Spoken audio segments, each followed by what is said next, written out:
దానికి మనకు రావాల్సిందంతా యేసయ్య భరించినాడు. మన కోసం ఆయన ఆ కల్వరి గిరిలో వేలాడబడ్డాడు. ఆ యొక్క కల్వరి శిలువను ఎత్తుకునే ముందు యేసుక్రీస్తు ప్రభువుకు ముందే తెలుసు, యెరూషలేముకి వెళ్తే నన్ను పట్టుకొని నన్ను కల్వరి శిలువ వేస్తారని యేసయ్యకు ముందే తెలుసు. తెలిసినా కానీ యేసయ్య యెరూషలేములోకి ప్రవేశించాడు. ఎందుకోసం తెలుసా? జయప్రవేశం చేశాడు. ఎందుకో తెలుసా? నీ కోసం, నా కోసం, మనం చేసిన పాపాల కోసం యేసయ్య యెరూషలేముకి ప్రవేశించాడు. అప్పుడు వాళ్ళంతా ఏం చేశారంటే, యేసయ్య ఎప్పుడైతే వాళ్ళ యొక్క ప్రాంతానికి వచ్చినాడు వెంటనే సంతోషంతో కేకలు వేస్తూ హోసన్నా జయం, హోసన్నా జయం అంటూ దేవుని స్తుతిస్తూ వెళ్ళారనమాట. అలా ఎందుకు చేశారంటే, మా కోసం యేసుక్రీస్తు ప్రభువు శిలువలో వేలాడబడి మా పాపాలను ఆయన క్షమించి మా కోసం ఆయన జీవిస్తున్నాడు అని చెప్పేసి, ఆయన పునరుద్ధరణుడు మనలో వేస్తున్నాడని చెప్పేసి ఈ రోజు యేసయ్యని మా జీవితంలోకి ఆహ్వానిద్దాం. అలాగే మనమంతా యేసుక్రీస్తును నమ్మకంగా బ్రతుకుతాం. యేసయ్య కోసం జీవితం. యేసుక్రీస్తు ప్రభువు మరలా మన మధ్యకి రాబోతున్నాడు. ఆయన ఈసారి ప్రేమతో రావట్లేదు, కోపంతో వస్తున్నాడు. కాబట్టి మన ఖచ్చితంగా సింహాలే యేసయ్య మన దగ్గరికి రాబోతున్నాడు. కాబట్టి ఇంతక ఎవరు ఇటు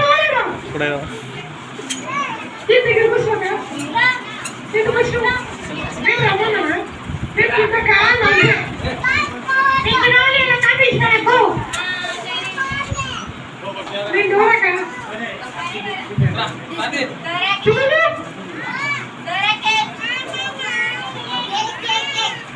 మరి ఇంతసేపు మీరు బాగా ఎంజాయ్ సరేనా? మంచి మంచి పాటలు అన్నారు, వాక్యం విన్నారు కదా, పాటలు ఆడుకుంటాం. యేసయ్యకి జయము, యేసయ్య ప్రవేశం చేసిన యేసయ్యకి జయం అన్నారు కదా. కాబట్టి మనం కూడా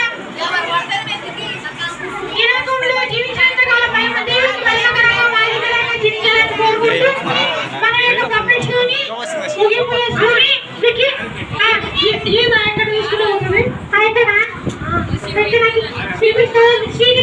చూసుకుంటా పోతుంది. అక్కడ నాకు చుట్టూ వస్తున్నావు మేము మంచిగా చూపించి పోతుంది.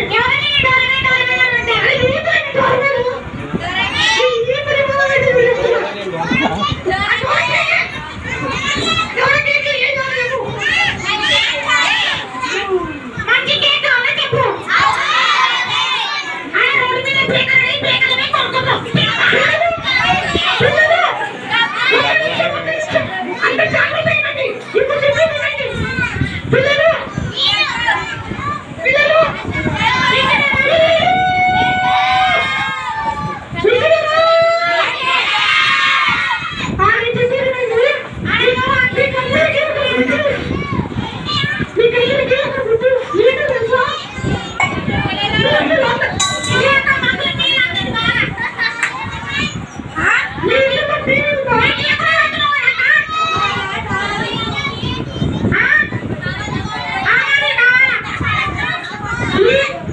నిమిషం ఆగండి. మీ ఇంట్లో అందరికీ టీవీ ఉందా?